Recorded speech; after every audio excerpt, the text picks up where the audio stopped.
அழைக்கும் இறைவன் குரலை கேட்டு எழுந்து வாருங்கள். அனைத்தும் அவரின் சங்கமமாக விரைந்து வாருங்கள். அழைக்கும் இறைவன் குரலை கேட்டு எழுந்து வாருங்கள். அனைத்தும் அவரின் சங்கமமாக விரைந்து வாருங்கள். பலி செலுத்திடவே பலனடைந்திடவே, பலி செலுத்திடவே பலனடைந்திடவே, படைத்த தேவன் புகழ் பரப்ப பணிந்து வாருங்கள். அனைத்தும் இறைவன் குரலை கேட்டு எழுந்து வாருங்கள். அனைத்தும் அவரின் சங்கமமாக விரைந்து வாருங்கள்.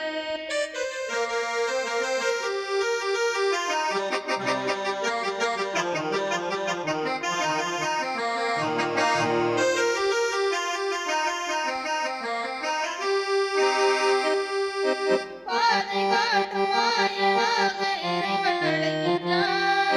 பாவம் நீக்கி பாசம் காட்ட தேவன் அழைக்கின்றார். பாதை காட்டும் வாயிலாக இறைவன் அழைக்கின்றார். பாவம் நீக்கி பாசம் காட்ட தேவன் அழைக்கின்றார். அன்பின் ஆட்சியே அவரின் ஆட்சியே, அன்பின் ஆட்சியே அவரின் ஆட்சியே, படைத்த தேவன் புகழ் பரப்ப பணிந்து வாருங்கள்.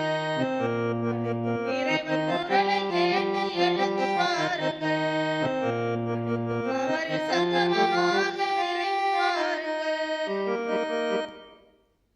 நிலையான இலைப்பாறுதல் இவர்களுக்கு அளித்தருளும் ஆண்டவரே, முடிவில்லாத ஒளி இவர்கள் மீது ஒளிர்வதாக. தந்தை மகன் தூயாவியாரின் பெயராலே. நம் ஆண்டவராகிய இயேசு கிறிஸ்துவின் அருளும் கடவுளின் அன்பும் தூயாவியாரின் நட்புறவும் உங்கள் அனைவரோடும் இருப்பதாக.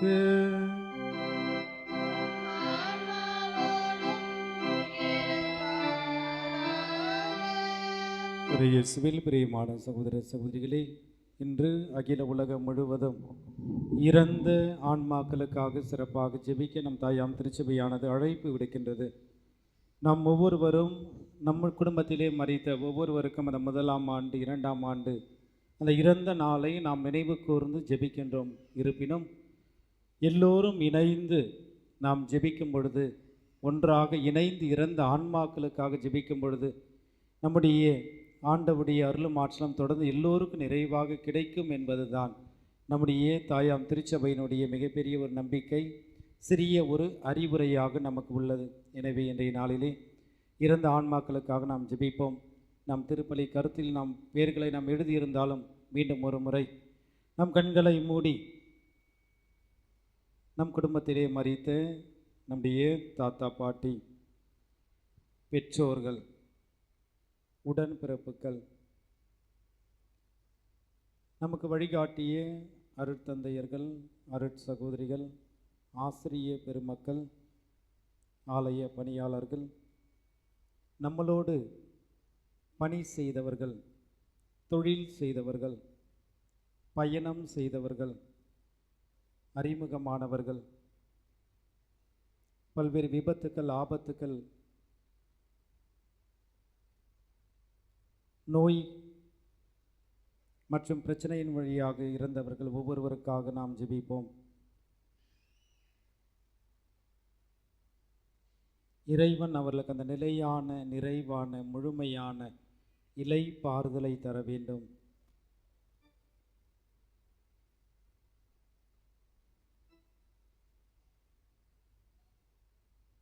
தெய்வீக பலியை நாம் தகுந்த முறையில் கொண்டாட தடையாகுள்ள சிறு சிறு குற்றங்கள், நாம் தெரிந்தோ தெரியாமலோ, அறிந்தோ அறியாமலோ நம்மோடு வாழ்கின்ற நம்முடைய சகோதர சகோதரிகளுடைய மனதை புண்படுத்திய நேரங்கள், காயப்படுத்திய நேரங்கள், நாம் பல நேரத்திலே மனித பலவீனத்தின் காரணமாக நாம் செய்த குற்றங்கள், குறைகள், பாவங்கள், பலவீனங்கள் அனைத்தையும் நாம் ஏற்றுக்கொண்டு நம் ஆண்டவருடைய திருப்பாதத்திலே நம்மையே நாம் அர்ப்பணித்து அவருடைய ஆசீர்வாதத்தையும் மன்னிப்பையும் நாம் நிறைவாக பெற்றுக்கொள்வோம். எல்லாம் வல்ல இறைவனிடமும் நான் பாவி என்று ஏற்றுக்கொள்கிறேன். ஏனெனில் என் சிந்தனையாலும் சொல்லாலும் செயலாலும் கடமைகள் தவறியதாலும் பாவங்கள் பல செய்தேன். என் பாவமே, என் பாவமே, என் பெரும் பாவமே. ஆகையால் இப்பொழுதும் கன்னியான புனித மரியாவையும் வானதூதர் புனிதர் அனைவரையும் சகோதர சகோதரிகளே உங்களையும் நம் தேவனாகிய ஆண்டவரிடம் எனக்காக வேண்டிக் கொள்ள மன்றாடுகிறேன். எல்லாம் வல்ல இறைவன் நம் மீது இரக்கம் வைத்து நம் பாவங்களை எல்லாம் மன்னித்து நம்மை நிலை வாழ்வுக்கு அழைத்து செல்வாராக.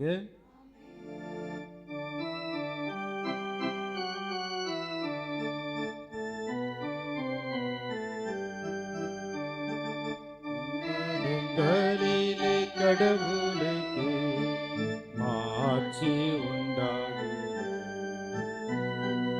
உலகினிலே நல்மனத்தோர் அமைதியாகும்.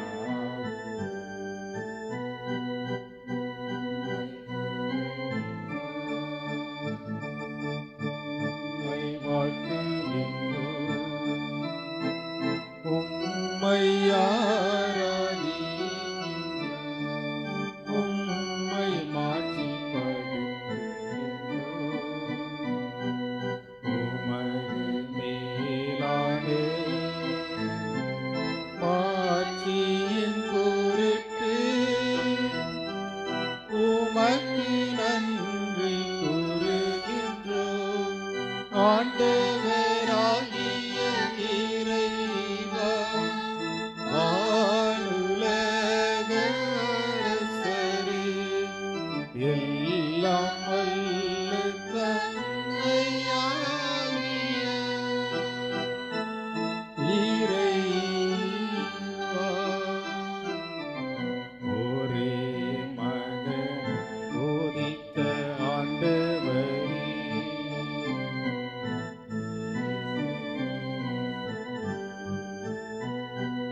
தந்தையின் வலப்பக்கம் வீற்றிருப்பவர் எங்கள் மேல் இரக்கமாயிரும்.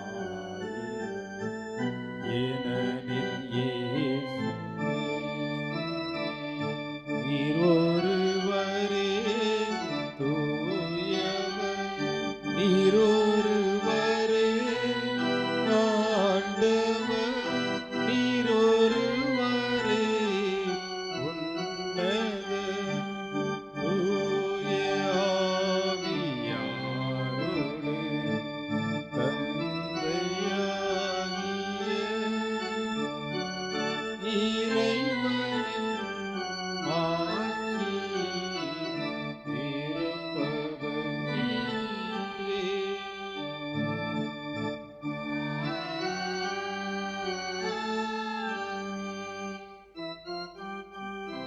ஜெபிப்போமாக. எங்கள் தாயும் தந்தையுமாகிய இறைவா, உம் திருமகன் இறந்து உயிர்த்தெழுந்தார் என நாங்கள் நம்பிக்கையுடன் அறிக்கையிடுகின்றோம். அவர் துயில் கொள்கின்ற உம் அடியார்கள் இம்மறை நிகழ்வு வழியாக அவரோடு உயிர்த்தெழும் பேரின்பத்தை இவர்களுக்கு அருள்வீராக. எங்கள் ஆண்டவராகிய கிறிஸ்து வழியாக உம்மை மன்றாடுகின்றோம்.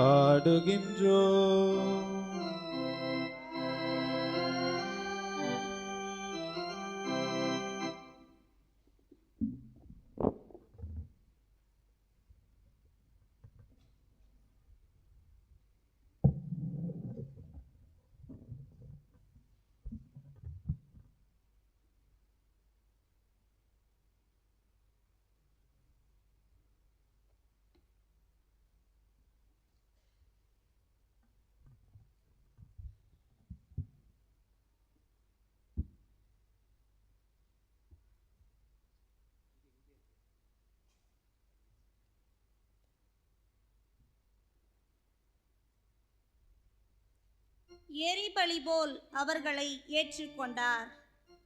சாலமோனின் ஞான நூலிலிருந்து வாசகம்.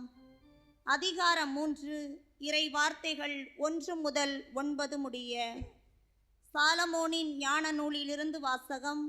அதிகாரம் 3, இறை வார்த்தைகள் 1 முதல் 9 முடிய. நீதிமான்களின் ஆன்மாக்கள் கடவுளின் கையில் உள்ளன. கடும் தொல்லை எதுவும் அவர்களை தீண்டாது. அறிவிலிகளின் கண்களில் இறந்தவர்களைப் போல் அவர்கள் தோன்றினார்கள். நீதிமான்களின் பிரிவு பெரும் துன்பமாக கருதப்பட்டது. அவர்கள் நம்மை விட்டு பிரிந்து சென்றது பேரழிவாக கருதப்பட்டது. அவர்களோ அமைதியாக இளைப்பாறுகிறார்கள். மனிதர் பார்வையில் அவர்கள் தண்டிக்கப்பட்டாலும் இரவாமையில் அவர்கள் உறுதியான நம்பிக்கை கொண்டுள்ளனர். சிறிதளவு அவர்கள் கண்டித்து திருத்தப்பட்ட பின் பேரளவு கைமாறு பெறுவார்கள். கடவுள் அவர்களை சோதித்தறிந்த பின் அவர்களை தமக்கு தகுதியுள்ளவர்கள் என்று கண்டார். பொன்னை உலையிலிட்டு புடமிடுவது போல் அவர் அவர்களை புடமிட்டார். எரிபலி போல் அவர்களை ஏற்றுக்கொண்டார். கடவுள் அவர்களை சந்திக்க வரும்போது அவர்கள் ஒளி வீசுவார்கள். அரிதாள் நடுவே தீப்பறி போல பறந்து சுடர் விடுவார்கள். நாடுகளுக்கு தீர்ப்பு வழங்குவார்கள். மக்கள் மீது ஆட்சி செலுத்துவார்கள். ஆண்டவரோ அவர்கள் மீது என்றென்றும் அரசாள்வார். அவரை நம்புவோர் உண்மையை அறிந்து கொள்வர். அன்பில் நம்பிக்கை கொள்வோர் அவர்களோடு நிலைத்திருப்பர். அருளும் இரக்கமும் அவர்கள் தேர்ந்து கொண்டோர் மீது இருக்கும். ஆண்டவர் வழங்கும் அருள்வாக்கு. நீங்கள் அனைவரும் பாட வேண்டிய பதிலுரை பாடல். ஆண்டவரே என் மீட்பு, ஆண்டவரே என் வலிமை, யாருக்கு நான் அஞ்ச வேண்டும், யாருக்கு நான் நடுங்க வேண்டும்.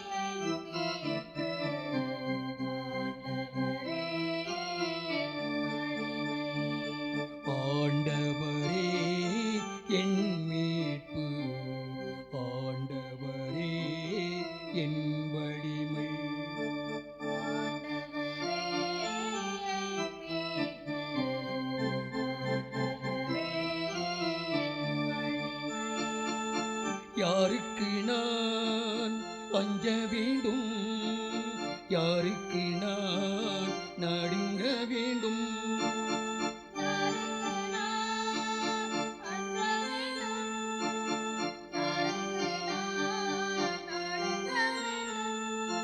யாருக்கு நான் அஞ்ச வேண்டும், யாருக்கு நான் நடுங்க வேண்டும்.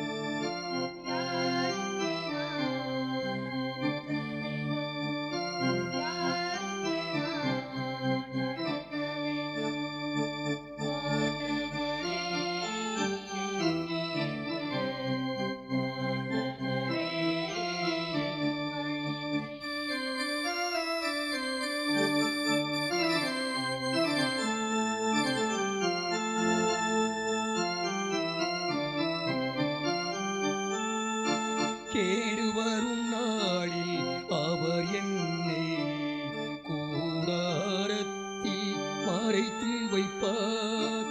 கேடு வரும் நாளில் அவர் என்னை கூடாரத்தில் மறைத்து வைப்பார். நான் ஆர்ப்பரிப்புடன் பழி செலுத்துவேன், ஆண்டவரை புகழ்ந்து பாடிடுவேன்.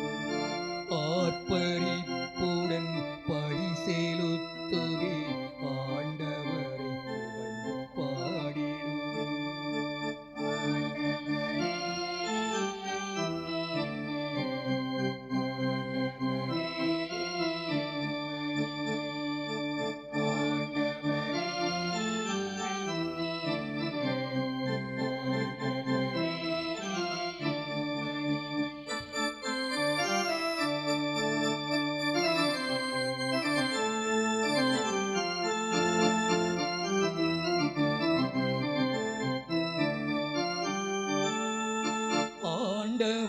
ஆண்டவரிடம் நான் வேண்டுவதும் விரும்புவதெல்லாம் ஒன்றேதான். ஆண்டவரிடம் நான் வேண்டுவதும் விரும்புவதெல்லாம் ஒன்றேதான். நான் ஆண்டவரின் இல்லத்திலே வாழ்நாள் முழுவதும் குடியிருக்கணும். ஆண்டவரின் இல்லத்திலே வாழ்நாள் முழுவதும் குடியிருக்கணும்.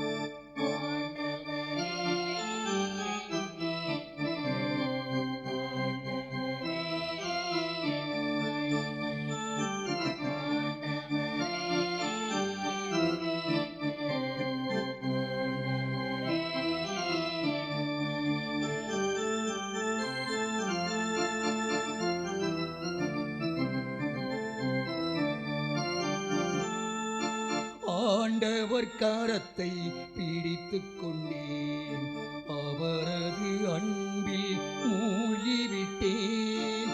ஆண்டவர் கரத்தை பிடித்துக் கொண்டேன், அவரது அன்பில் மூழ்கிவிட்டேன்.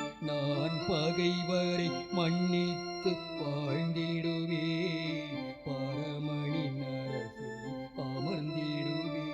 நான் பகைவரை மன்னித்து வாழ்ந்திடுவேன், பரமனின் அரசில் அமர்ந்திடுவேன்.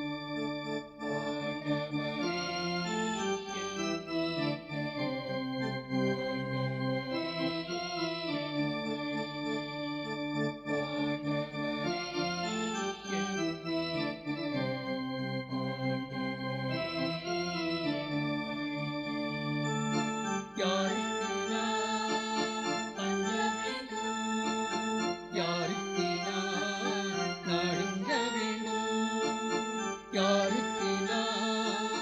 அஞ்ச வேண்டும், யாருக்கு நான் நடுங்க வேண்டும், யாருக்கு நான் அஞ்ச வேண்டும், யாருக்கு நான் நடுங்க வேண்டும், யாருக்கு நான் அஞ்ச வேண்டும், யாருக்கு நான் நடுங்க வேண்டும். ஆண்டவரே என் மீட்பு, ஆண்டவரே என் வலிமை.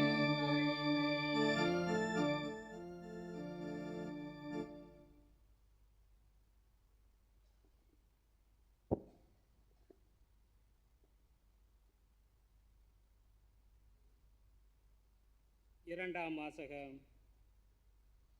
நாம் கிறிஸ்துவின் இரத்தத்தினால் உங்களுக்கு ஏற்புடையவர்களாகி அவர் வழியாக தண்டனையிலிருந்து தப்பி மீட்பு பெறுவோம்.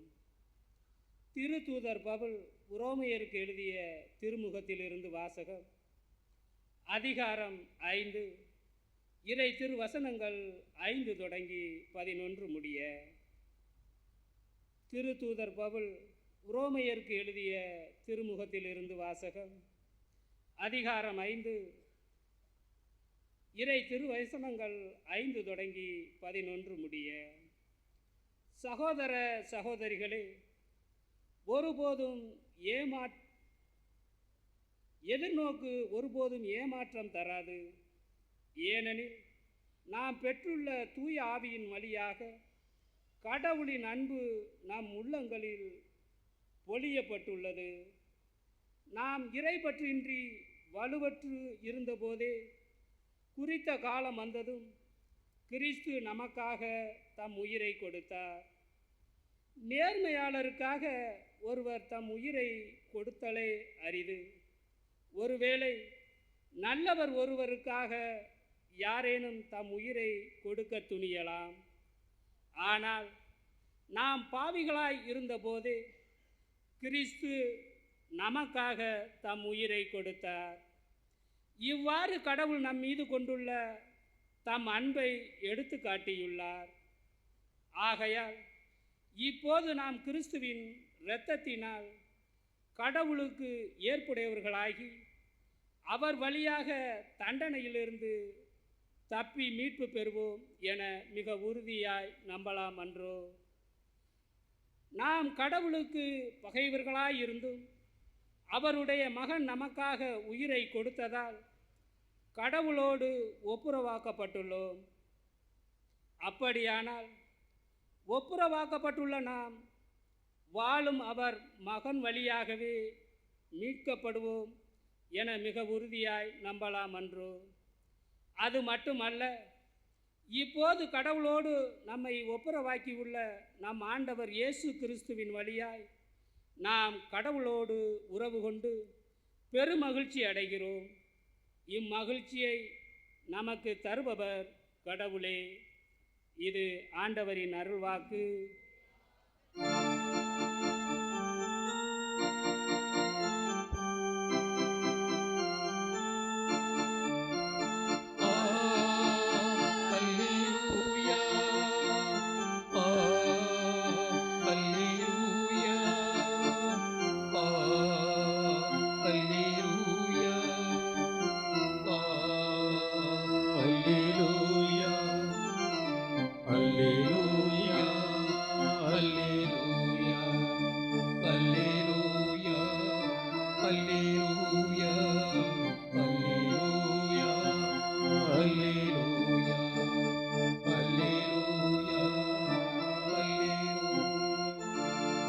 உயிர்ப்பும் உயிரும் நானே, என்னில் விசுவாசம் கொள்பவன் இறப்பினும் வாழ்வான் என்கிறார் ஆண்டவர்.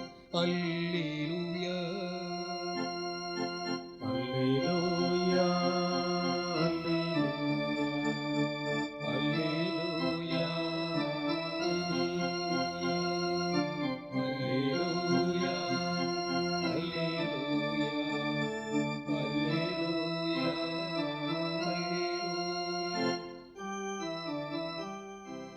ஆண்டவருங்களோடு இருப்பாராக. உம் ஆன்மாவோடும் இருப்பாராக. யோவான் எழுதிய தூய நற்செய்தியிலிருந்து வாசகம். ஆண்டவரே மாட்சி உமக்கே. யோவான் எழுதிய தூய நற்செய்தி அதிகாரம் 11 இறை வார்த்தைகள் 17 முதல் 27 முடிய. இயேசு பெத்தனியாவுக்கு வந்தபொழுது லாசரை கல்லறையில் வைத்து ஏற்கனவே 4 நாள் ஆயிருந்தது. பெத்தனியா எருசலேமுக்கு அருகில் ஏறக்குறைய 3 கிலோமீட்டர் தொலைவில் இருந்தது. சகோதரர் இறந்ததால் மார்த்தா மரியா இவர்களுக்கு ஆறுதல் சொல்ல பலர் அங்கே வந்திருந்தனர். இயேசு வந்து கொண்டிருக்கின்றார் என்று கேள்விப்பட்டதும் மார்த்தா அவரை எதிர்கொண்டு சென்றார். மரியா வீட்டில் இருந்தார். மார்த்தா இயேசுவை நோக்கி, ஆண்டவரே, நீர் இங்கே இருந்திருந்தால் என் சகோதரன் இறந்திருக்க மாட்டான். இப்பொழுதும் கூட நீர் கடவுளிடம் கேட்பதையெல்லாம் அவர் உமக்கு கொடுப்பார் என்பது எனக்கு தெரியும் என்றார். இயேசு அவரிடம், உன் சகோதரன் உயிர்த்தெழுவான் என்றார். மார்த்தா அவரிடம், இறுதி நாள் உயிர்த்தெழுதலின் பொழுது அவனும் உயிர்த்தெழுவான் என்பது எனக்கு தெரியும் என்றார். இயேசு அவரிடம், உயிர்த்தெழுதலும் வாழ்வும் நானே. என்னிடம் நம்பிக்கை கொள்பவர் இறப்பினும் வாழ்வார். உயிரோடு இருக்கும் பொழுது என்னிடம் நம்பிக்கை கொள்ளும் எவரும் என்றுமே சாக மாட்டார். இதை நீ நம்புகிறாயா என்று கேட்டார். மார்த்தா அவரிடம், ஆம் ஆண்டவரே, நீரே மெசியா, நீரே இறை மகன், நீரே உலகிற்கு வரவிருந்தவர் என நம்புகிறேன் என்றார். ஆண்டவரின் அருள்வாக்கு. கிறிஸ்துவே உமக்கு புகழ்.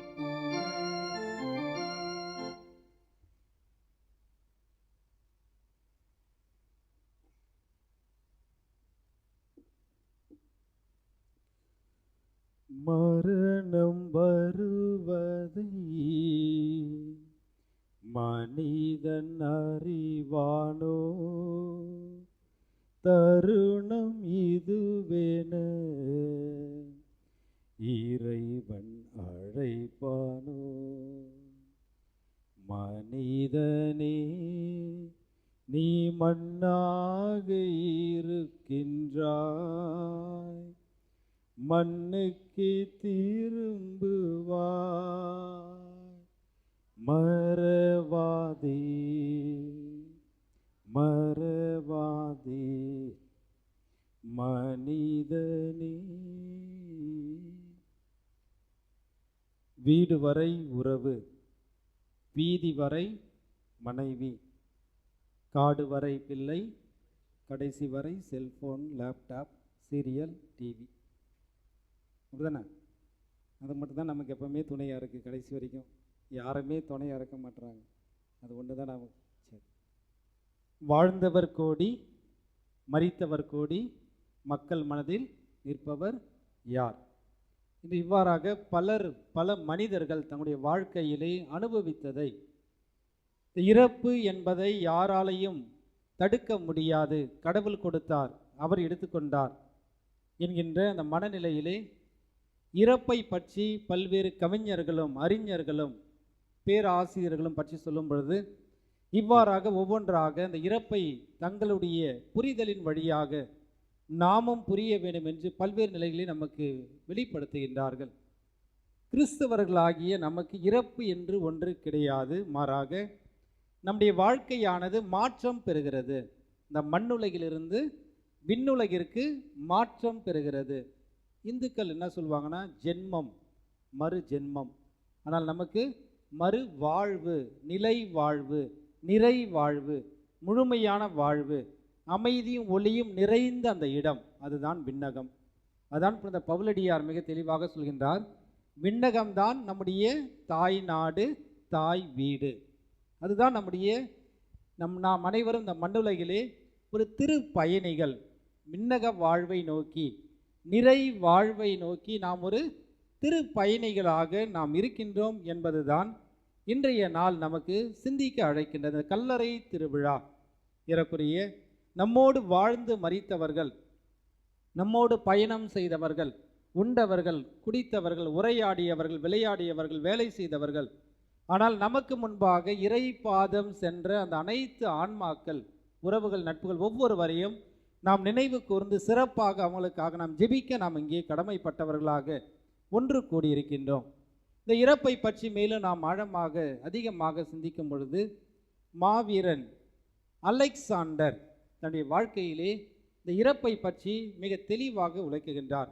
அலெக்சாண்டர் ஏறக்குறைய அவர் இறக்கும் பொழுது ஒரு இளம் வயது, ஒரு 35 வயதுக்குள்ளே, ஏறக்குறைய 33 வயதுக்குள் தன்னால் இந்த உலகத்திலே எவ்வளவு பொருட்களை சேகரிக்க முடியுமோ, நாடுகளை தன் வசப்படுத்த முடியுமோ, கைப்பற்ற முடியுமோ, அனைத்தையும் தன்னுடைய அந்த இளம் வயதிலே, இந்த ஓடுகின்ற பாம்பை மிதிக்கின்ற அந்த வயதிலே எந்த அளவுக்கு செய்ய முடியுமோ அனைத்தையும் செய்து முடித்தார். செய்து முடித்து ஒரு நாள் தனக்கு ஒரு உடல்நிலை சரியில்லாத ஒரு சூழ்நிலை, இறக்கப் போகின்றோம் என்கின்ற ஒரு நிலை அவருக்கு தெரிந்து விட்டது. எல்லோரையும் அழைக்கின்றார், அரசவையில் இருக்கின்றவர்களை அழைக்கின்றார். நண்பர்களே வாருங்கள், நான் இறந்த பிறகு என்னுடைய சவப்பெட்டியிலே 2 கைகளும் 2 துவாரம் வைத்து வெளியே உலகறிய மக்கள் பார்க்கின்ற அளவுக்கு வைக்க வேண்டும். சவப்பெட்டியினுடைய வெளியில் வைக்க வேண்டும். 2வது, உலக புகழ்பெற்ற மருத்துவர்கள் என்னுடைய சவப்பெட்டியை சுமந்து செல்ல வேண்டும். 3வது, நான் இந்த உலகத்திலேயே மிக விலை உயர்ந்த பொருட்களாக நேசித்த, அன்பு செய்த, பெற்றுக்கொண்ட, கைப்பற்றிய, மக்களை வதைத்து வாட்டி பெற்றுக்கொண்ட அனைத்து பொருட்களும் நான் என்னுடைய சவப்பெட்டி போகுவதற்கு முன் அவை அனைத்தும் மாலை பூக்களுக்கு பதிலாக அந்த பொருட்களை நீங்கள் தூவ வேண்டும். அதன் மீது நீங்கள் அனைவரும் என்னுடைய சவப்பெட்டியோடு நடந்து வர வேண்டும் என்று சொல்கிறார். எல்லோரும் பார்க்கின்றார்கள். ஏன், என்ன இதனுடைய விளக்கம் என்ன, அர்த்தம் என்ன, ஏன் இவற்றையெல்லாம் சொல்கின்றீர் என்று கேட்கும் பொழுது சொல்கின்றார். தொடக்கத்திலே அவர் மிக அழகாக சொல்கின்றார், என்னுடைய 2 கரங்களும் மக்கள் பார்க்க வேண்டும். நான் இந்த உலகத்தை நான் எந்த அளவுக்கு நான் ஆட்சி செய்தேன். என்னுடைய கரத்தை நீட்டினால் எனக்கு பதில் சொல்பவர் பேசாமலே என்னுடைய கரத்தை நீட்டும் பொழுது கரத்தை பார்த்து ஓடி வந்த மக்கள் பலர், அதிகாரிகள் பலர், எவ்வளவோ மனிதர்கள், எவ்வளவோ பொருட்கள், அனைத்தையும் பெற்றுக்கொண்ட கரம் இது. எவ்வளவோ பொருட்களை அபகரித்த கரமும் இதுதான். என்னவோ நான் எவ்வளவு என்னால் முடியுமோ பொருட்களை எல்லாம் சேர்த்து வைத்த என்னுடைய கரம் இது. ஆனால் நான் இறக்கும் பொழுது, இந்த உலகத்தை விட்டு நான் வெளியே செல்லும் பொழுது நான் எதையுமே நான் கொண்டு செல்லவில்லை. இந்த மக்கள் என்னை பார்க்கட்டும், பார்த்து அவர்கள் புரிந்து கொள்ளட்டும், அவர்கள் தெரிந்து கொள்ளட்டும், இந்த உலகத்திலே பொருட்கள் நம்மோடு வரவில்லை. அதுதான் யோபு தன்னுடைய புத்தகத்திலே மிக அழகாக சொல்வார். 1ஆம் அதிகாரம் 18ஆம் வசனத்திலே யோபு ஒரு மிகப்பெரிய ஒரு செல்வந்தர் விவிலியத்தில் பார்க்கின்றோம். எல்லாம் அவருக்குள்ளது, மனைவி, பிள்ளைகள், ஆடு, மாடு, குதிரை, கழுதை, எவ்வளவு பொருட்கள், ஒரு மிகப்பெரிய ஒரு செல்வந்தர் என்கிற வார்த்தை விவிலியம் பதிவு செய்கிறது. அவர் பொருட்களை இழக்கும்போது ஒரு வார்த்தை சொல்கின்றார். அவருடைய நண்பர்கள் எல்லோரும் அவர் ஏளனமாக பார்க்கின்றார்கள், கேலி கிண்டல் செய்கிறார்கள். கடவுள் கடவுள் ஏன் என்று சொல்கிறாய், கடவுள் இல்லை என்று அவரை ஒரு ஏளனமாக சொல்கின்ற சூழ்நிலையில் அவர் ஒரே ஒரு வார்த்தை சொல்கிறார், கடவுள் இந்த உலகத்திலே நான் பிறக்கும் பொழுது மேனியாக தான் நான் பிறந்தேன், எதுவுமே கிடையாது, மேனியாக பிறந்தேன், நான் எதுவும் கொண்டு செல்லவில்லை, கடவுள் கொடுத்தார், கடவுள் எடுத்து கொண்டார், அவருடைய பெயர் என்றென்றும் வாழ்த்த பெறுவதாக அவர் அழகாக சொல்கிறார். பார்க்கின்றார்கள். இதுதான் அங்கே மாவீரர் அலெக்சாண்டர் பார்க்கின்றார். இந்த மனிதர் எப்படி கடவுள் கடவுள் என்று சொன்னான், நாமும் அந்த கடவுளுடைய எதுவுமே நமக்கு என்றது கிடையாது, எல்லாம் அவன் கொடுத்தான், அவனுடையது, இன்றைக்கு நான் எதுவுமே கொண்டு செல்லவில்லை. பாருங்கள், இந்த உலகத்தில் அன்பு ஒன்றுதான் நிலையானது. அதுதான் நம்முடைய தவக்காலத்திலே அந்த பாடல் வரி மிக அழகாக நமக்கு குறிப்பிடுகின்றது. பாடையில் கொண்டு போக ஏதுவும் இல்லைங்க, நம்முடைய அன்பு ஒன்றே நிலைத்தது என்று நினைத்து பாருங்கள் என்று சொல்லி அந்த பாடையில் கொண்டு போகும்போது ஒன்றுமே இல்லைன்னு சொல்லிட்டு பாடல் வரி சொல்கிறது. அங்கே மாவீரன் அலெக்சாண்டரும் சொல்கிறான், நான் பாடையில் நான் எதுவுமே கொண்டு செல்லவில்லை, எவ்வளவு மக்களை நான் கொடுமைப்படுத்தினேன், இவ்வளவு மக்களை நான் என்னெல்லாம் செய்து பொருட்களை அபகரித்தேன், எதுவும் கொண்டு செல்லவில்லை, உலகத்தில் அன்பு ஒன்று மட்டும்தான் நிலையானது, அன்பு செய்யுங்கள், கடவுளை நம்புங்கள் என்று சொல்கிறான். இரண்டாவதாக, ஏன் மருத்துவர்கள் சுமக்க வேண்டும், நாங்கள் உம்மோடு இருந்தோம், உரையாடினோம், உண்டு குடித்தோம், உமக்கு எவ்வளவோ பணிகள் செய்தோம், பணிவிடை செய்தோம், உங்களுடைய தொண்டர்கள், எங்களுடைய மாஸ்டர் பாஸ் நீங்கள், உங்களுடைய சவப்பெட்டியை நாங்கள் தான் சுமக்க வேண்டும், ஏன் நீங்கள் சம்பந்தமே இல்லாமல் மருத்துவரை அழைக்கின்றீர்கள் என்று கேட்டவுடனே அவர் சொல்கிறார், இந்த உயிரானது கடவுள் கொடுத்தார், இது அவருக்கு சொந்தமானது, உனக்கும் எனக்கும் அல்ல, இந்த உலகத்தில் அவர் நான் வாழ்வதற்கு கொடுத்தது, நாம் நினைத்தால் ஒரு நிமிடம் கூட நம்மால் மாற்றி போட முடியாது நம்முடைய இறப்பை, எல்லாம் அவன் கையில் உள்ளது. எனவே இவ்வளவு மருத்துவர்கள் எனக்கு மருத்துவ உதவி செய்தார்கள், தேவைப்படும் பொழுதெல்லாம் நான் கூப்பிட்ட உடனே வந்து செய்தார்கள், என்னோடு தங்கியிருந்து எனக்கு பணிவிடை புரிந்தார்கள். ஆனால் இந்த மருத்துவர்கள் புகழ் பெற்றவர்கள், தலை சிறந்தவர்கள், நான் ஒரு பணக்காரன் என்பதால் மிகப்பெரிய மருத்துவர்கள் எல்லாம் என்று உதவி செய்தார்கள். ஆனால் இந்த ஒரு மருத்துவரால் கூட என்னுடைய உயிரை ஒரு நிமிடம் கூட தள்ளி போட முடியவில்லை இறப்பிலிருந்து. எல்லாம் வீண். சபை உரையாளர் மக்களுக்கு சொல்கிற ஒரே ஒரு அறிவுரை, எல்லாம் வீண். அதுதான், இவர்களும் வீண், இவர்கள் நமக்கு உதவி மட்டும்தான் செய்ய முடியுமே தவிர நம் உயிரை ஒரு நிமிடம் கூட இறப்பிலிருந்து தள்ளி போட முடியாது. அதனால்தான் நீங்களும் புரிந்து கொள்ளுங்கள் மக்களே, நான் இவ்வளவு செல்வாக்கோடு வாழ்ந்தேன், மருத்துவர்கள் எனக்கு பணிவிடை புரிந்தார்கள், ஆனால் இவர்களால் எதுவுமே செய்ய முடியலை. கடவுள் ஒருவர் மட்டுமே நிலையானவர், அவர் எப்பொழுதும் நம்மை பார்த்து கொண்டிருக்கின்றார், அவர் நம்மோடு இருக்கின்றார் என்பதை நீங்கள் புரிந்து கொள்ளுங்கள், உணர்ந்து கொள்ளுங்கள் என்று சொல்கிறார்.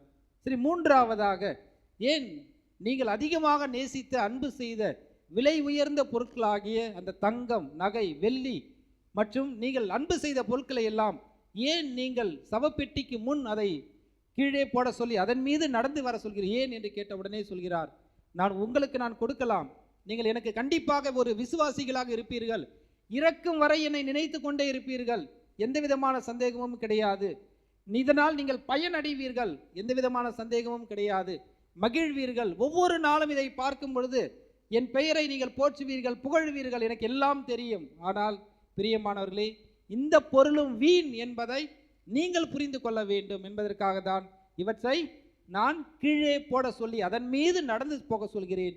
புரிந்து கொள்ளுங்கள், கடவுள் ஒருவர் மட்டுமே நிலையானவர், நாம் அன்பு செய்து வாழ வேண்டும், அன்பு மயமானவர் கடவுள். இந்த உலகிலே நாம் வாழ்கின்ற ஒவ்வொரு நாட்களும் கடவுள் நமக்கு கொடுத்த ஒரு மிகப்பெரிய ஒரு பரிசு, நாம் அதை சரியான முறையிலே பயன்படுத்த வேண்டும்.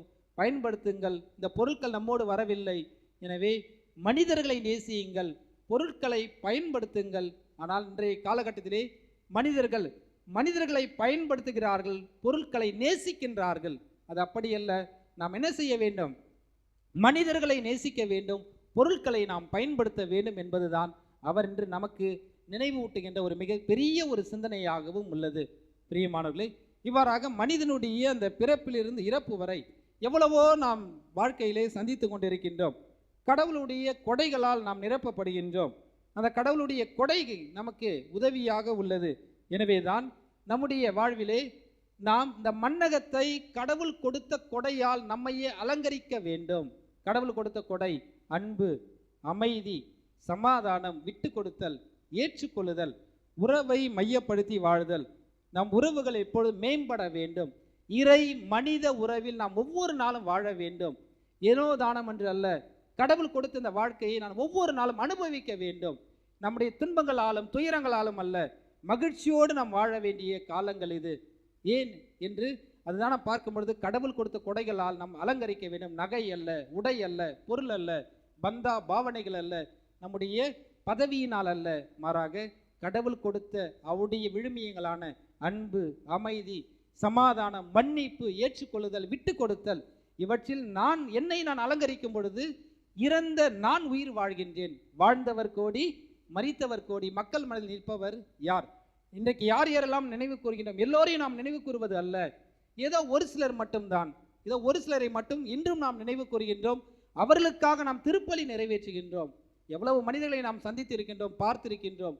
ஆனால் அவர்கள் அனைவரும் நம்முடைய மனதில் வாழ்பவர்களாக அல்ல. அதை தான் அன்னை தெரேசா மிக அழகாக சொல்கின்றார். இறப்பு என்பது ஒரு மனிதன் உயிர் பிரிவது மட்டுமல்ல, மாறாக ஒரு மனிதன் மற்றவருடைய மனதில் இருந்து இறங்கும் பொழுது அது மிகப்பெரிய ஒரு இழப்பாகவும் இறப்பாகவும் உள்ளது. அதுதான் உண்மையான ஒரு இறப்பு என்று அன்னை தெரேசா சொல்கின்றார். ஏனென்றால் நாம் பிறர் மனதில் என்னால் உயிர் வாழ வேண்டும் என்றால் நாம் பிறரை நேசிக்க வேண்டும், அன்பு செய்ய வேண்டும். நாம் இந்த மன்னக வாழ்வை கடவுள் கொடுத்த கொடையால் அலங்கரிக்கும் பொழுது நாம் விண்ணகத்திற்கு நாம் பொருள் சேர்த்து வைக்கின்றோம். விண்ணகத்தில் அரியணையை நாம் தயார் செய்கின்றோம். நாம் இறந்தும் பிறர் மனதிலே உயிர் வாழ முடியும் என்பதுதான் இன்றைய நாளிலே நமக்கு கொடுக்கின்ற ஒரு மிகப்பெரிய ஒரு சிந்தனையாக உள்ளது. ஏனென்றால் பெற்றோருடைய ஒரு இறப்பு நமக்கு ஒரு மிகப்பெரிய ஒரு இழப்பாக இருக்கலாம். பெரிய மாலை வாங்குவோம், பெரிய மாலை, நாட்கள் கடந்து செல்ல மாலை சிறிதாக மாறும், இன்னும் கடந்து செல்ல ஏதோ ஒரு கடமையாக மாறும். அடுத்து கொஞ்ச நாள் போனோடனே ஒரு ஃபோன் காலாக மாறிடும். ஃபோன் பண்ணி எங்கள் அப்பா கல்ற அம்மா கல்றதுக்கு அது கொஞ்சம் சுத்தம் பண்ணி ஒரு மாலையை போட்டிருப்பான்னு சொல்லுவோம்.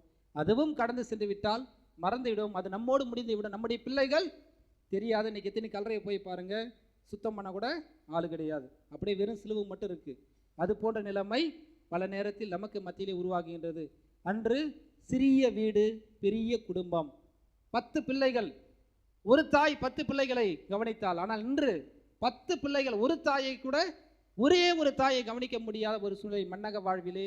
கடவுள் கொடுத்த அந்த கொடை நமக்கு எவ்வளவோ திறமைகள், பணம், பொருள் எல்லாவற்றையும் கொடுத்திருக்கின்றார். அது பிறருக்கு பயனளிக்கக்கூடியதாக இருக்க வேண்டும், வாழ்வு அளிக்கக்கூடியதாக இருக்க வேண்டும், மாறாக அழிக்கக்கூடியதாக இருக்கக்கூடாது. நாமும் மகிழ்ந்து பிறரையும் நாம் மகிழ்விக்க வேண்டும் என்பதுதான் இன்றைய நாளில் நாம் அதிகமாக சிந்திக்க வேண்டும். பிரியமானவர்களை, மிகவும் இதை இன்னும் ஆழமாக சொல்லும் பொழுது தத்துவ ஞானி ராபின் சர்மா என்கின்றவர் இந்த வாழ்வை தன்னுடைய மகனுக்கு ஏதாவது புரிகின்ற வகையிலே அவனுக்கு எளிய வகையில் சொல்லித்தர வேண்டும். ஏனென்றால் இன்றைக்கு பலர் பேசுவது, யாராவது நமக்கு அட்வைஸ் பண்ணாவே நமக்கு பிடிக்காது, பெரும்பாலும் கேட்க மாட்டான். இவனுக்கு வேறு வேலையே இல்லை, இவன் பேசு இது அப்படின்னு சொல்லிட்டு நாம் பெரும்பாலும் ஏற்றுக்கொள்வது கிடையாது. எனக்கு எல்லாம் தெரியும் என்று நாம் போய்விடுகின்றோம். ஆனால் அதே ராபின் சர்மா தன்னுடைய மகனுக்கு இந்த மன்னக வாழ்வு என்னவென்றால் மிக எளிதாக புரிந்து கொள்ள வேண்டும் என்பதற்காக அவனை அழைத்து அப்படியே உட்கார வச்சுட்டு ஒரு நாள் பேசிட்டு இருக்காரு. மகனே, இந்த உலகில் நீ பிறக்கும் பொழுது நீ மட்டும்தான் அழுதாய். வெளியே நாங்கள் காத்து கொண்டிருந்த நாங்கள் உன்னுடைய அழுகுரலை கேட்டவுடனே, குழந்தை பிறக்கும்போது அழுகுரல் கேட்டவுடனே நம்மளும் சேர்ந்து அழுவோமா? நான் என்ன செய்வோம்? சிரிப்புமா இல்லையா? அவர் தான் சொல்றாரு, உன்னுடைய அழுகுரலை கேட்டவுடனே வெளியே காத்து கொண்டிருந்த நாங்கள் சிரித்தோம். அதானே உண்மை. ஒருவேளை அந்த குழந்தை அழலைன்னா என்ன அர்த்தம்? என்ன அர்த்தம் உங்களுக்கு தான் தெரியும். இறந்திருக்கலாம், மூளை வளர்ச்சி குறைவாக இருக்கலாம், ஏதாவது குறைபாடாக இருக்கலாம், ஏதாவது ஒரு நிகழ்வு அங்கே இருக்கலாம். ஆனால் தெளிவாக சொல்கிறாரு, மகனே உன்னுடைய அழுகுரல் கேட்டு நாங்கள் நாங்கள் சிரித்தோம். அதே போல் என்ன சொல்கிறார், நீங்கள் இறக்கும் பொழுது, நீ இறக்கும் பொழுது என்ன செய்யணும், நீ இறக்கும் பொழுது நீ மட்டும்தான் சிரிப்பாய். நான் கடவுளோடு போகிறேன், இணைய போகிறேன், இனிமேல் எனக்கு எந்த விதமான கஷ்டங்கள் துயரங்கள் எதுவுமே எனக்கு கிடையாது, கடவுள் ஒருவர் மட்டும்தான் என்று நீ மகிழ்ச்சியோடு நீ மேலே செல்வாய். ஆனால் உன்னை பார்க்கின்ற ஒவ்வொருவரும், அன்று சிரித்தவர்கள் அனைவரும் என்ன செய்யணும், அழ வேண்டும் மகனே. இதுதான் முக்கியம். இந்த மன்னக வாழ்வு என்பது இதுதான். நீ இந்த இரண்டுக்கும் இடைப்பட்ட, பிறப்புக்கும் இறப்புக்கும் இடைப்பட்ட அந்த நாட்களிலே என்ன செய்ய வேண்டும், பிறர் உன்னுடைய இறப்பையும் இழப்பையும் பார்த்து அழ வேண்டும். அந்த அளவுக்கு உன்னுடைய வாழ்க்கை பிறருக்கு என்னாலும் நல் வாழ்க்கையாக அமைய வேண்டும். நல்லவர்களால் இந்த உலகம் ஒரு நாளும் முன்னேற்றமே கிடையாது. எல்லாமே நல்ல மனிதர்கள் தான். பிறருக்கு தீமை செய்யாதவரை எல்லாருமே நல்லவர்கள் தான், அனைவருமே நல்லவர்கள். ஆனால் மகனை அதைவிட கடந்தது, எடுத்துக்காட்டான ஒரு மனிதனாக நீ வாழ வேண்டும். இவனை போல இவளை போல என்று உன்னை ஒரு நாள் ஒருவன் சுட்டி காட்டும் பொழுது நீ அதற்குரிய வாழ்க்கையை நீ உண்மையாகவே வாழ்ந்து காட்டினாய் என்பதை நீ புரிந்து கொள்ள வேண்டும். இதுதான் நான் உனக்கு சொல்கின்ற அறிவுரை. அதிகமாக சொன்னாலும் கேட்கப் போவதில்லை என்று சொல்லி தன் மகனுக்கு எளிய அறிவுரையை சொல்லி அவன் வாழ்க்கை என்னவென்றால் புரிய வைத்தார். பிரியமானவர்களே, இன்றைய நாளிலே நாம் வாழ்கின்ற இந்த சமுதாயத்தில் நாம் இந்த மன்னக வாழ்வை எப்படி நாம் அலங்கரிக்கின்றோம், எப்படி நாம் வாழ்கின்றோம், உறவுகள் நட்புகள், நம்மோடு இருக்கின்ற மனிதர்களை நாம் நேசிக்கின்றோமா, அன்பு செய்கின்றோமா? இறந்த பிறகு வேகமாக ஓடி வந்து அழுகிறோம், மாலை போடுகின்றோம், அவையெல்லாம் வீணாக மாறிவிடுகிறது. கல்லறையிலே ஊதுவத்தி மாலை எல்லாவற்றையும் ஏற்றி வைத்து விட்டு அழுகின்றோம், எல்லாம் வீணாக மாறிவிடுகிறது. இருக்கும் பொழுது நாம் இரக்கத்தோடு நாம் வாழ்வோம். அன்னை தெரசா சொல்வதை போல இரக்கத்தான் நாம் போகின்றோம், இருக்கும் வரை இரக்கத்தோடு நாம் வாழ்வோம், பிறரை நேசிப்போம், அன்பு செய்வோம் என்று அன்னை தெரசா அந்த வாழ்க்கை பல இறந்த மனிதர்களை பார்த்தவர் அங்கே மக்களுக்கு சொல்கிற ஒரு எளிய ஒரு அறிவுரையாக உள்ளது. நாமும் இந்த மண்ணுலகிலே வாழும் பொழுது நாம் எப்படி வாழப்போகின்றோம் யோசித்து பார்ப்போம். அப்படியே ஒரு நிமிடம் அப்படியே கண்களை மூடுங்க பார்ப்போம். எல்லாருமே கண்ணை மூடுங்க, யாரும் கண்ணை தரக்கூடாது. ஒரே நிமிடம், யார்ட்டையும் பேசக்கூடாது, பார்க்காம அமைதியா. நம்ம எல்லாம் இறந்துட்டோம், கல்லறையில் சவ பெட்டி எல்லாமே இருக்கும், அப்படியே பெட்டியில் இருக்கும். பிறக்கும் பொழுது நமக்கு பெயர் வைத்தார்கள், இறந்த பின்பும் நமக்கு ஒரு பெயர், பொதுவான ஒரு பெயர் வைக்கப் போகிறார்கள். கல்லறையில் வழக்கமாக எழுதணும், ஏதாவது ஒரு பெயர் எழுதுவார்கள். என்ன பெயர் நமக்கு எழுதப் போகிறார்கள்? உடலில் ஏதாவது ஒரு குறைபாடு இருந்தால், ஏ நொண்டி, ஏ குருடா, ஏ செவிடா என்று அழைக்கின்ற இந்த உலகம், நம் உடலில் அனைத்து பாகங்களும் சரியாக இருந்தால் மட்டுமே மனிதன் என்று அழைக்கின்றார்கள். பிலாத்து இயேசுவை பார்த்து சொன்னான், இதோ மனிதன் என்றான். ஏனென்றால் இயேசுவுக்கு எல்லா குணங்களும் இருந்தது, எல்லா குணங்களும் பெற்றிருந்தார். அதனால்தான் இதோ மனிதன் என்றான். இன்றைக்கு நமக்கு என்ன பெயர் வைக்கப் போகிறார்கள்? இறந்த பிறகு நம்முடைய கல்லறையில் என்ன எழுதப் போகிறார்கள்? ஒரே ஒரு வார்த்தை, இது என்னவாக இருக்கப் போகின்றது? என்ன பெயர்? நல்லவன், ஒரு பாசக்கார ஒரு மனிதர், ஏழைகளை அதிகமாக நேசித்தவன், உதவி செய்கின்றவன், நல்வழி நடத்தியவன் என்று எழுதப் போகிறார்களா? எழுதுங்கள் அவன் கல்லறையில் இரக்கம் இல்லாதவன் என்று எழுதப் போகிறார்களா? என்ன நம்முடைய கல்லறைக்கு நாம் என்ன பெயர் வைக்கப் போகிறோம்? அந்த பெயரை நாம் இருக்கும் பொழுது நாம் உருவாக்க வேண்டும். இருக்கும் பொழுதே அந்த பெயரை நாம் எழுதி வைக்க வேண்டும். மக்கள் மத்தியிலே அவருடைய மனதிலே எழுதப்பட வேண்டும். நம்முடைய வாழ்க்கையிலே நாம் எழுதி தர வேண்டும் அவர்களுக்கு.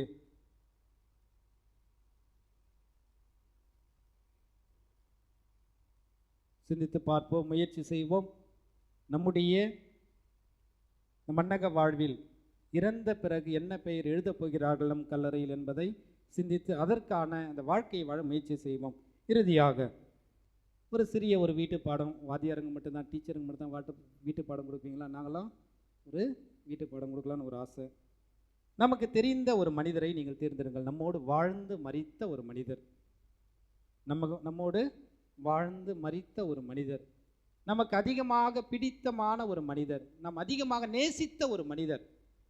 அவர் தான் எனக்கு ரொம்ப பிடிக்கும் அப்படின்னு சொல்ல ஏதாவது இறந்த ஒரு மனிதரை நீங்கள் தேர்ந்தெடுங்கள். தாத்தாவாக இருக்கலாம், பாட்டியாக இருக்கலாம், நண்பர்களாக இருக்கலாம், ஆசிரியர்களாக இருக்கலாம், உடன்பிறப்புகள், நம்மோடு பணியாற்றியவர்கள், தொழில் செய்தவர்கள், வேலை செய்தவர்கள், பயணம் செய்தவர்கள், யாராவது ஒருத்தராக இருக்கலாம். உங்களுக்கு பிடித்தமான அந்த ஒரு நபர், என் வாழ்க்கையில் இவரை நான் மறக்கவே முடியாது, ஆனால் அவர் என்னை விட்டு பிரிந்து விட்டார், இறந்து விட்டார். அந்த இறந்த அந்த ஒரு மனிதரை நாம் நினைவு கூறுவோம்.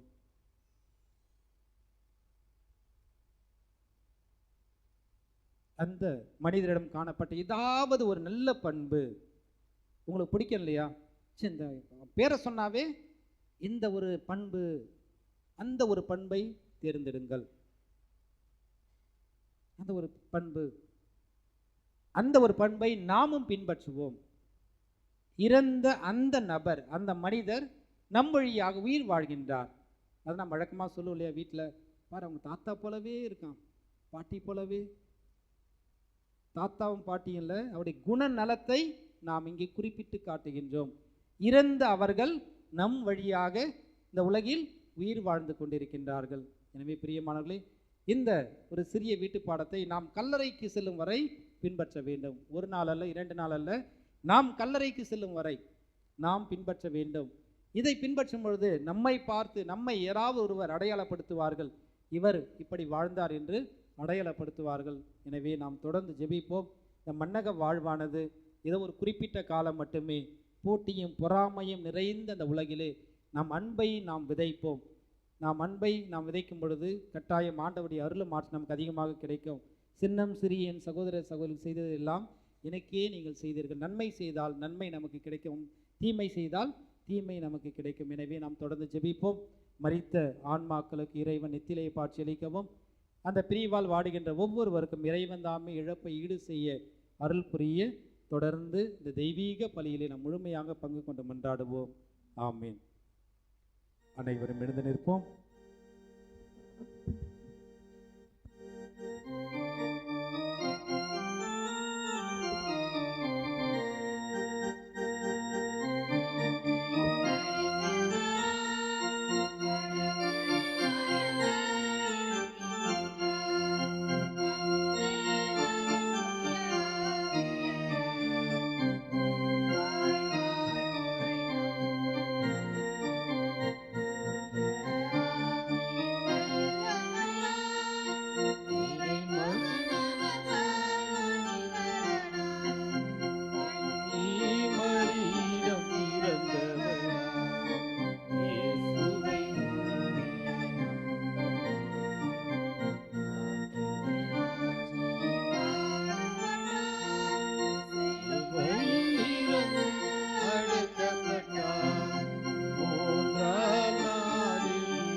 மன்னக வாழ்வானது கடவுள் நமக்கு கொடுத்த ஒரு மாபெரும் கொடை. உலகிலேயே எவ்வளவோ உயிரினங்கள் படைக்கப்பட்டாலும் மனித இனமானது ஒரு சிறப்பு மிக்கது, மேன்மையானது. கடவுள் கொடுத்த அந்த வாழ்க்கையை நாம் சரியாக வாழ முயற்சி செய்ய வேண்டும். 2 பேர் உலகிற்கு கொண்டு வந்தார்கள், காரணம் தெரிவதற்குள் 4 பேர் என்னை தூக்கி சென்று விட்டார்கள் என்கின்ற ஒரு கவிஞனுடைய ஒரு ஆதங்கம். ஏனென்றால் பெற்றோர் அந்த உலகிற்கு கொண்டு வந்தார்கள், அந்த கொடுக்கப்பட்ட கடவுள் கொடுக்கப்பட்ட வாழ்க்கையை நான் சரியாக வாழவில்லை, 4 பேர் என் பாடையிலேயே தூக்கிட்டு போயிட்டாங்க அப்படின்னு சொல்வார். எனவே பிரியமானவர்களே, கடவுள் நமக்கு கொடுத்த அந்த வாழ்க்கையை நாம் சரிவர வாழ ஆண்டவருடைய அருளும் ஆற்றல் நம்மை தொடர்ந்து வழி நடத்த வேண்டும்.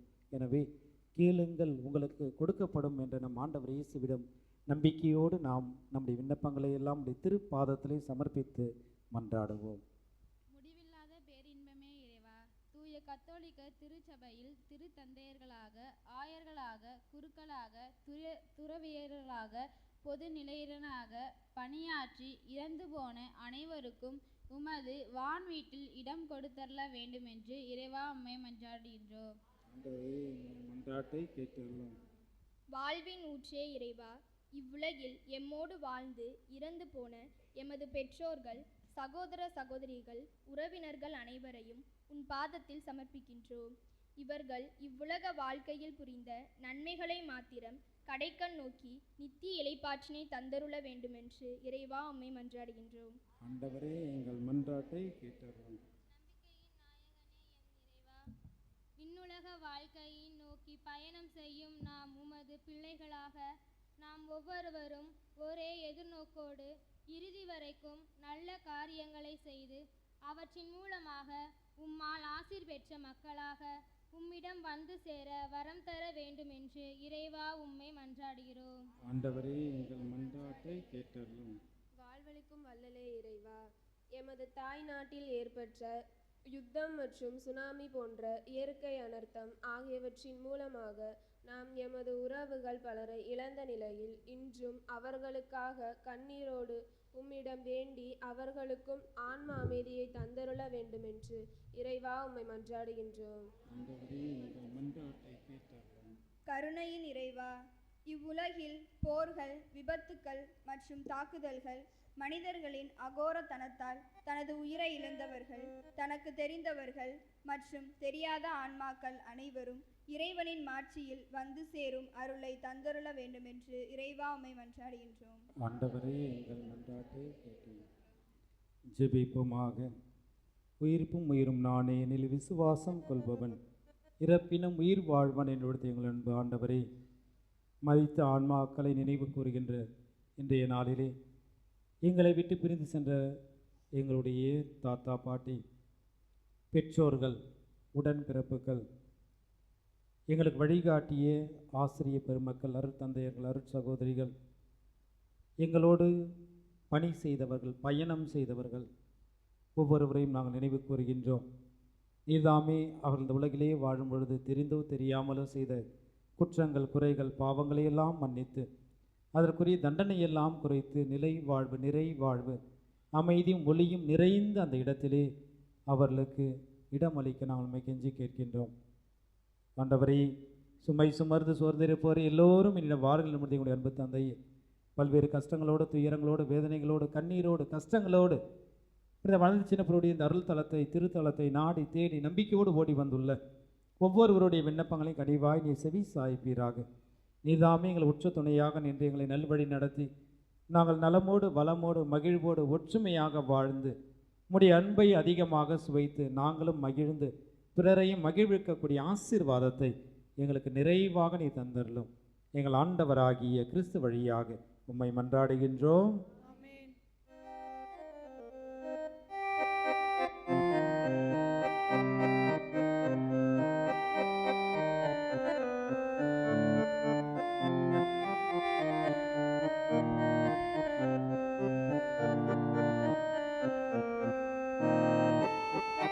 வாழ்வை பலியாய் மாற்ற வந்தேன், என்னை ஏற்றிடுவாய்.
சகோதரமே, நாம் அனைவரும் இணைந்து ஒப்பு கொடுக்கும் இத்திருப்பலி எல்லாம் வல்ல தந்தைக்கு ஏற்றதாகும்படி ஜெபியுங்கள்.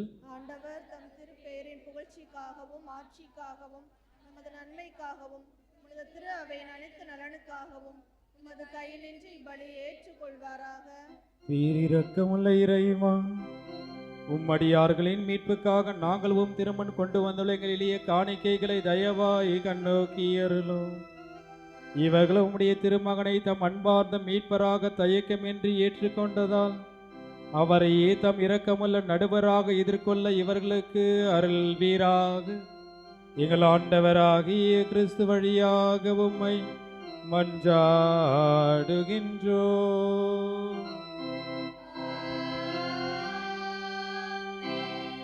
ஆண்டவர் உங்களோடு இருப்பாராக.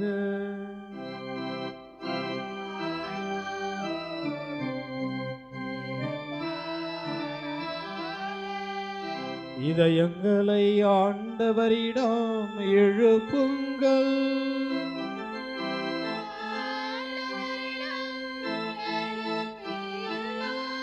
நம் இறைவனாகிய ஆண்டவருக்கு நன்றி கூறுவோம்.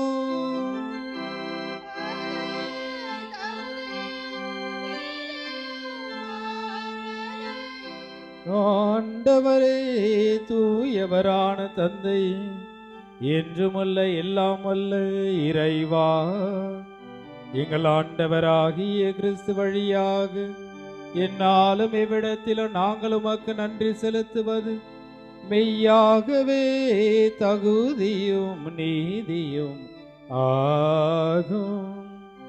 எங்கள் கடமையும் மீட்புக்குரிய செயலும் ஆகும். கிறிஸ்துவில் தான் மேன்மையான உயிர்ப்பின் எதிர்நோக்கு எங்களுக்கு ஒளிர்கின்றது. சாவது திண்ணம் என்ற நியதி எங்களை வருத்தத்தில் ஆழ்த்தினாலும் வரவிருக்கும் அழிவில்லா வாழ்வு இனி உண்டு என்னும் வாக்குறுதி எங்களுக்கு ஆறுதல் அளிக்கின்றது. ஏனெனில் ஆண்டவரே, உம் நம்பிக்கையாளருக்கு வாழ்வு மாறுபடுவது அன்றி அழிக்கப்படுவதில்லை. இந்த மண்ணக வாழ்வின் உறைவிடம் அழிந்தது விண்ணகத்தில் நிலையான வீடு ஆயத்தமாய் இருக்கின்றது என்பதை அறிகின்றேன். ஆகவே வானதூதர் முதன்மை வானதூதரோடும் அரியணையில் அமர்வோர் தலைமை தாங்குவோரோடும் வான் படைகள் அணிகள் அனைவரோடும் நாங்களும் சேர்ந்து உமது மாட்சியை புகழ்ந்துரைத்து ஒரே குரலாய் புகழ்வதாவது: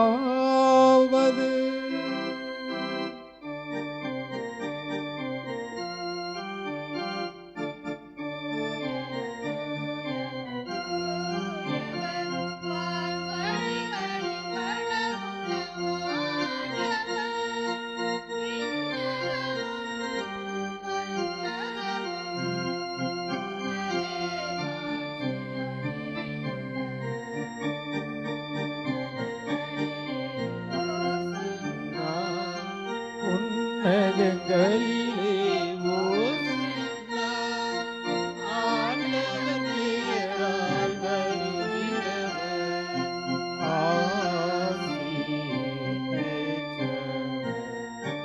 உன்னதங்களிலே ஓசன்னா, உன்னதங்களிலே ஓசன்னா. பிரியமானவர்களே, மீண்டும் ஒரு முறை நாம் இந்த இறந்த ஆன்மாக்களை நினைவு கூறுவோம்.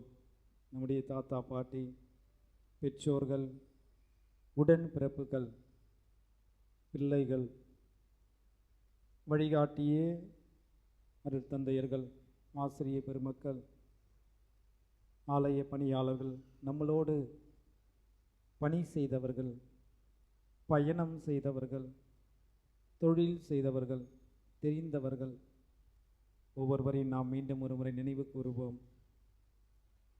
இறந்தவர்கள் விண்ணகத்திலே தேவ தூதர்களை போன்று ஆண்டவரோடு இருக்க வேண்டும்.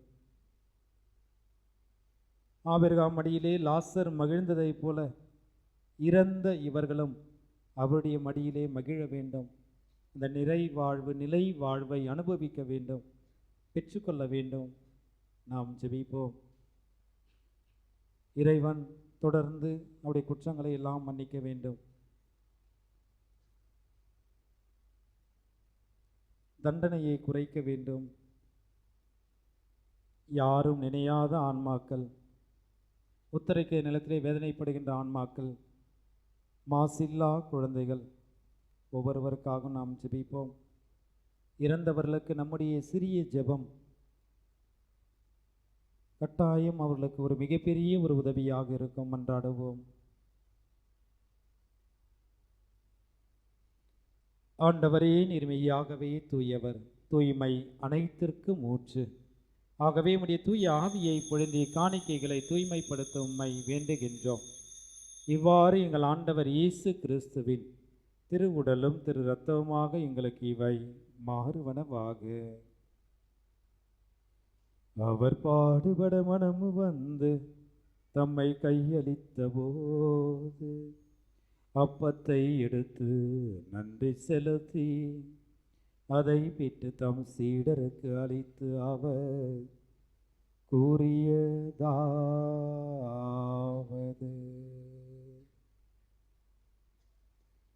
அனைவரும் இதை பெற்று உண்ணுங்கள்,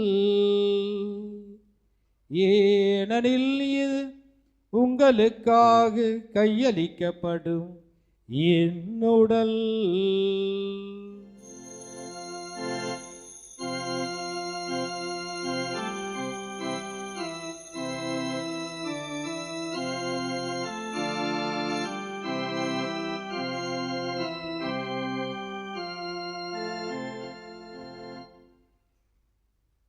அவ்வனமே உணவருந்திய பின் திராட்சை ரசம் நிறைந்த கிண்ணத்தை எடுத்து உமக்கு நன்றி செலுத்தி தம் சீடர்களுக்கு அளித்து அவர் கூறியதாவது: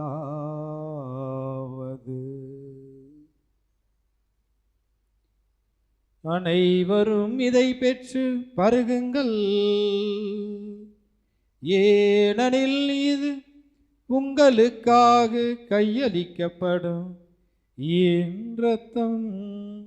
இது பாவ மன்னிப்புக்கென்று உங்களுக்காகவும் பலருக்காகவும் சிந்தப்படும். இதை என் நினைவாக செய்யுங்கள்.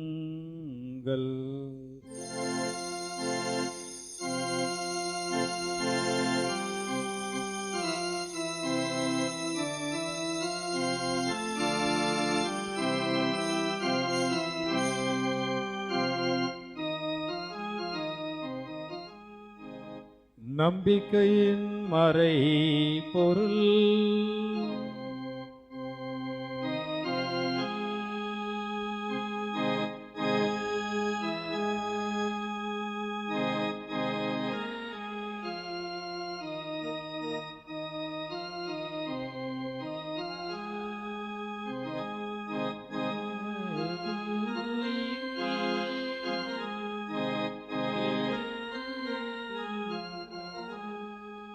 ஆகவே இறைவா, நாங்கள் கிறிஸ்துவின் இறப்பையும் உயிர்ப்பையும் நினைவு கூர்ந்து வாழ்வு தரும் அப்பத்தையும் மீட்பளிக்கும் கிண்ணத்தையும் உமக்கு ஒப்புக் கொடுக்கின்றோம். உம் திருமுன் என்று ஊழியம் புரிய தகுந்தவர்கள் என எங்களை ஏற்றுக்கொண்டீர். எனவே உமக்கு நாங்கள் நன்றி செலுத்துகின்றோம். மேலும் கிறிஸ்துவின் உடலிலும் இரத்தத்திலும் பங்கு கொள்ளும் எங்களை தூய ஆவியார் ஒன்று சேர்க்க வேண்டுமென உம்மை தாழ்மையுடன் மன்றாடுகின்றோம். ஆண்டவரே, உலகெங்கும் பரவியிருக்கும் திரு அவையை நினைவு கூர்ந்தருளும். எங்கள் திருத்தந்தை லியோ, எங்கள் ஆயர் ஆனந்தம், எல்லா திருநிலையினர் ஆகிய அனைவரோடும் திரு அவை அன்பில் நிறைவு பெற செய்தருளும். தந்தையே, நீர் இவ்வுலகிலிருந்து உம்மிடம் அழைத்து கொண்ட இன்றைய நாளிலே நாங்கள் நினைவு கூறுகின்ற எங்களுடைய தாத்தா பாட்டிகள், பெற்றோர்கள், உடன்பிறப்புகள், பிள்ளைகள், எங்களோடு பயணம் செய்தவர்கள், பணி செய்தவர்கள், தெரிந்தவர்கள், வழிகாட்டிய நல்ல உள்ளங்கள் அனைவரையும் நினைவு கூர்ந்து உம் திருமுக ஒளியில் ஏற்றருளும். உம் திருமகனோடு அவருடைய இறப்பில் இணைக்கப்பட்டிருக்கின்ற இவர்கள் உயிர்ப்பிலும் அவரை போல இருக்க செய்தருளும். கிறிஸ்து இறந்தோரை மண்ணிலிருந்து உடலோடு உயிர்த்தெழ செய்து தாழ்வுக்குரிய எங்கள் உடலை மாட்சிக்குரிய தமது உடலின் சாயலாக மாற்றும் அந்த நாளில் இறந்த இவர்களும் உயிர்ப்பில் கிறிஸ்துவை போல் இருப்பார்களாக. மேலும் இறந்து போன எங்களுடைய பெற்றோர், உற்றார், உறவினர்கள், நண்பர்கள், உமக்கு உகந்தவர்களாய் வாழ்ந்து இவ்வுலகை விட்டு சென்ற அனைவரையும் உமது ஆட்சியில் கனிவுடன் ஏற்றருளும். நாங்களும் ஒரு நாள் அங்கு இருப்போம் எனவும் அவர்களோடு நாங்களும் அது மாட்சியை கண்டு என்றும் மனநிறைவு அடைவோம் எனவும் அப்பொழுது எங்கள் கண்ணிலிருந்து கண்ணீர் அனைத்தையும் துடைப்பீர் எனவும் எதிர்பார்த்திருக்கின்றோம். ஏனெனில் எங்கள் கடவுளாகிய உம்மை நீர் இருப்பது போலவே நாங்களும் கண்டு என்றென்று உம்மை போலவே இருப்போம். எங்கள் ஆண்டவராகிய கிறிஸ்து வழியாக உம்மை முடிவின்றி புகழ்ந்து பாடுவோம். இவர் வழியாகவே நீர் உலகிற்கு எல்லா நன்மைகளையும் வழங்குகின்றீர்.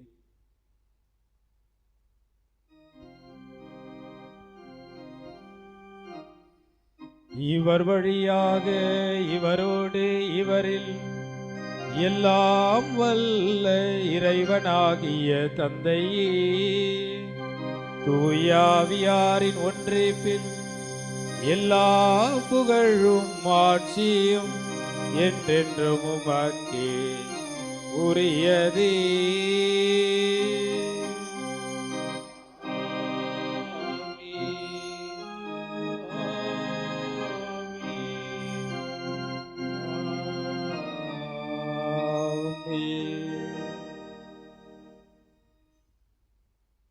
மீட்பரின் கட்டளையால் கற்பிக்கப்பட்டு இறை படிப்பினையால் பயிற்சி பெற்ற நாம் துணிந்து பாடுவோம்.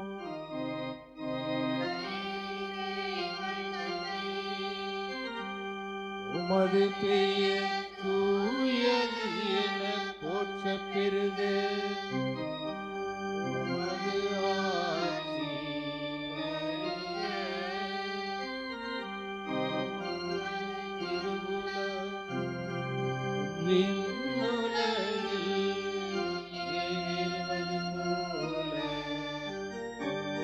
மண்ணுலகிலும் எங்கள் அன்றாட உணவை இன்று எங்களுக்கு தாரும். எங்களுக்கு எதிராக குற்றம் செய்வோரை நாங்கள் மன்னிப்பது போல எங்கள் குற்றங்களை மன்னியும். எங்களை சோதனைக்கு உட்படுத்தாதேயும்.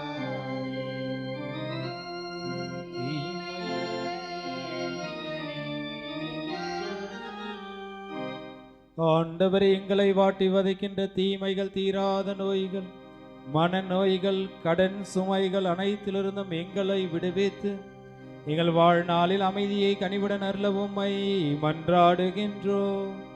உமது இரக்கத்தின் உதவியால் நாங்கள் பாவத்திலிருந்து எப்பொழுதும் விடுதலை பெற்று யாதொரு கலக்கமும் இன்றி நலமாயிருப்போமாக. நாங்கள் எதிர்நோக்கியிருக்கும் பேரின்பத்திற்காகவும் எம் மீட்பராகிய இயேசு கிறிஸ்துவின் வருகைக்காகவும் காத்திருக்கின்றோம்.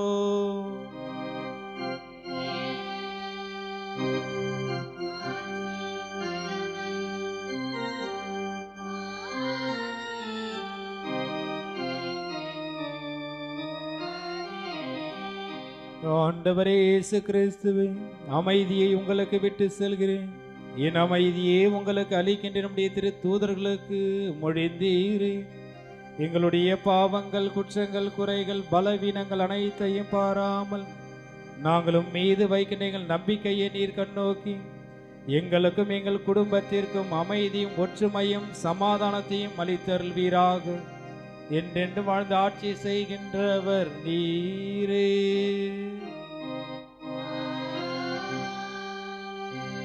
ஆண்டவருடைய அமைதி உங்கள் அனைவரோடும் இருப்பதாக.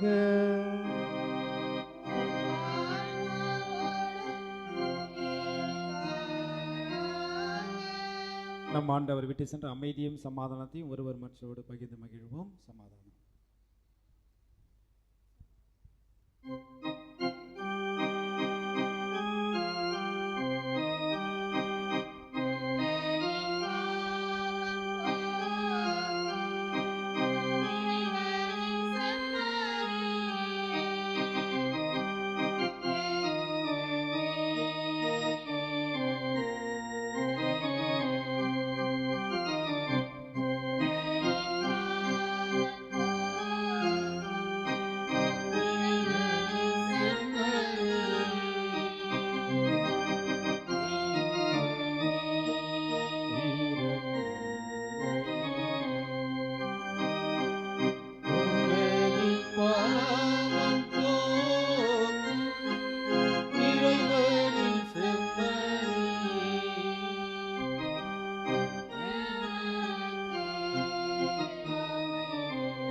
அனைவரும் இணைந்து ஜெபிப்போம்.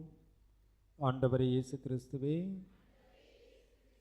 நாங்கள் உட்கொள்ளும் உம் திரு உடலும் உம் திரு இரத்தமும் எங்களை நீதி தீர்ப்புக்கும் தண்டனைக்கும் உள்ளாக்காமல் உமது பரிவிரக்கத்தினால் எங்கள் மனதுக்கும் உடலுக்கும் பாதுகாப்பாகவும் நலம் அளிக்கும் அருமருந்தாகவும் இருப்பதாக. ஆமீன். இதோ இறைவனின் சம்மரி. இவரே உலகின் பாவங்களை போக்குகின்ற உயிருள்ள தெய்வம். உயிர்ப்பும் உயிரும் நானே, என்னில் விசுவாசம் கொள்பவன் இறப்பினும் உயிர் வாழ்வான் என்று வைக்கின்ற ஆண்டவர் இயேசு ஒவ்வொரு நாள் நம்மை பாதுகாத்து நல்வழி நடத்தி இந்த மன்னக வாழ்வை நாம் ஒவ்வொரு நாளும் நலமோடு வாழ துணை புரிகின்றவர் இவரே. இவருடைய திருவிருந்துக்கு அழைக்க பெற்று நாம் அனைவரும் பேறு பெற்றோம்.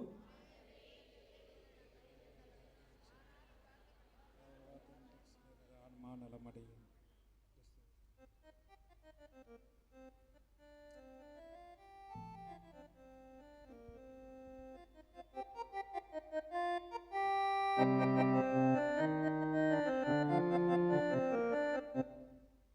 வரிசையாக வந்து நற்கருணை பெற்றுக்கொள்ளுமாறு உங்களை அன்போடு கேட்டுக்கொள்கின்றோம்.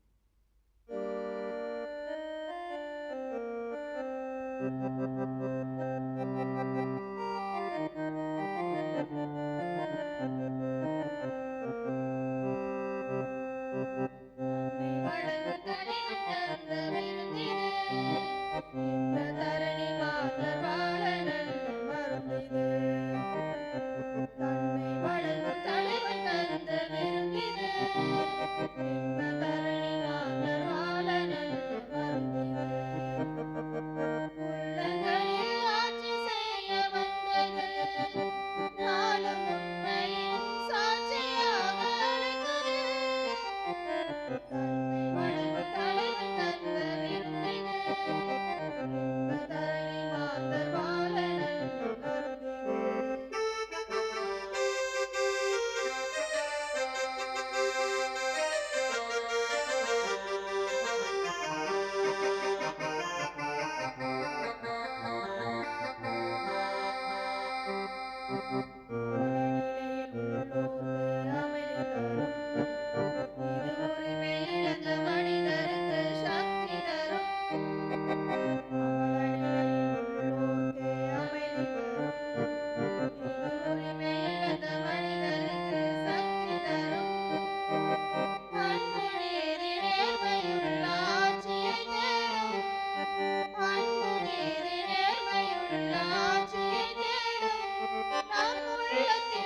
பிரியமானவர்களே, திருப்பலி முடிந்தவுடன் நம்முடைய பின்னாடி கிளியூர் கல்லறை தோட்டம் முதலில் மந்திரிப்போம்.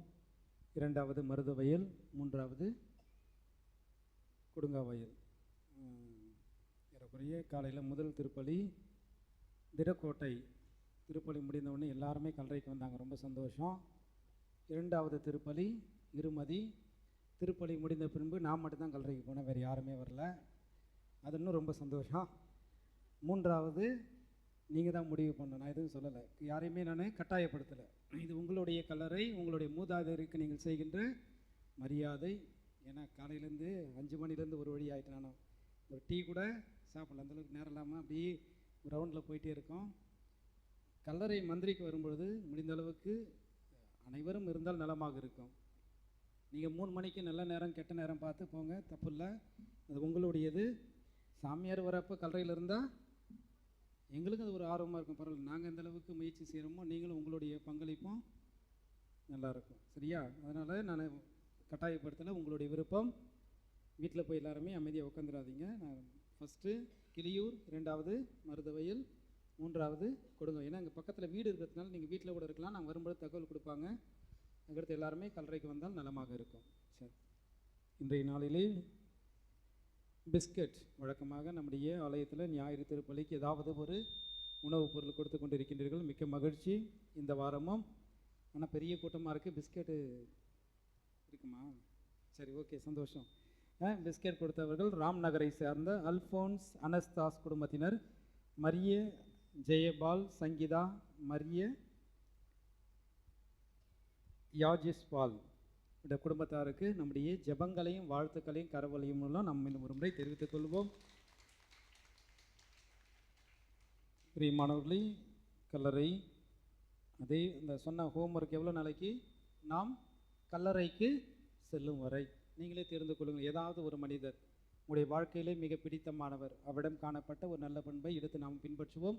இறந்த பிறகு நம்முடைய கல்லறையில் என்ன எழுதப் போகிறார்கள், அதை நம்முடைய வாழ்க்கையை பொறுத்து தான் அங்கே எழுதப் போகிறார்கள். எனவே அதையும் நாம் நினைவில் கொள்வோம். கண்டிப்பாக மன்னக வாழ்வு ஒரு முறை. அங்கே அன்பு, அமைதி, சமாதானத்தை நிரம்ப பெற்றவர்களாக மகிழ்ச்சியோடு வாழக்கூடிய ஆசீர்வாதத்தை இறைவன் நமக்கு தர வேண்டி நாம் தொடர்ந்து ஜெபிப்போம். இறுதி ஆசிரியருக்காக தயார் செய்வோம்.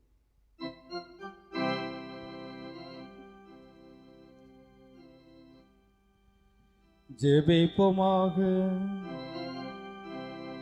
வாழ்வளிக்கும் வல்லலையும் இறைவா, விண்ணக உணவால் நிறைவு பெற்ற நாங்கள் உமக்கு நன்றி நல்கின்றோம். உம்முடைய திருமகன் தமது திருவுடலின் அருள் அடையாளத்தில் எங்களுக்கு இறுதி பயண உணவாக விட்டு சென்றான். அதன் பயனாக எங்கள் சகோதர சகோதரிகள் கிறிஸ்து அளிக்கும் அதே விண்ணக விருந்துக்கு வந்து சேர அருள்வீராக. எங்கள் ஆண்டவராகிய கிறிஸ்து வழியாக உம்மை மன்றாடுகின்றோம்.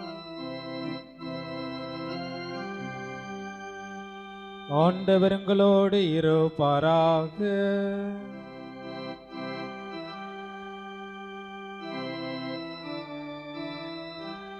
எல்லாம் வல்ல இறைவன் தந்தை மகன் தூயாவியார் உங்கள் அனைவரையும் நிறைவாக ஆசீர்வதிப்பாராக.